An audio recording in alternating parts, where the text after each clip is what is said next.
Ce matin, dans le centre de Giseux, les employés communaux s'attelaient à déblayer la route.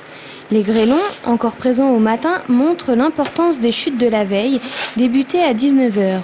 En une demi-heure, 10 à 15 cm de grêle sont tombés dans le village. Ça s'est cantonné autour le bourg, un peu la campagne. Par contre, en campagne, il y a des endroits, il y en a pareil, dans les champs, c'est recouvert de grêle. C'était assez violent. On avait besoin d'eau, mais pas de grêle. Plus gros que le pouce, quand même. C'est des bonnes billes. Les fossés, ça fait un pain de glace. Ça s'est colmaté. À l'extérieur du village, les champs et les maisons n'ont pas été épargnés.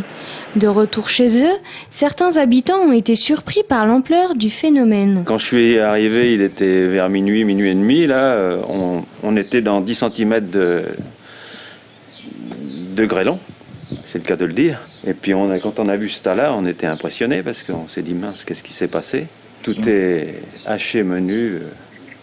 À part ce qui était le long des murs, ça a été encore. Mais là, en pleine nature, c'est déchiqueté complètement. C'est la première fois que je vois ça. Puis surtout que ça a dû monter.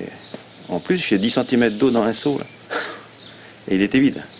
Ça passait par-dessus les chaussures. Hein. C'était infernal. Là. On nageait vraiment là. J'ai même pas avancé la voiture plus loin parce que je me suis dit, bon, c'est pas possible. Déjà touchés par la sécheresse, les exploitants agricoles vont devoir faire face à de nouvelles difficultés compte tenu de ces conditions météorologiques.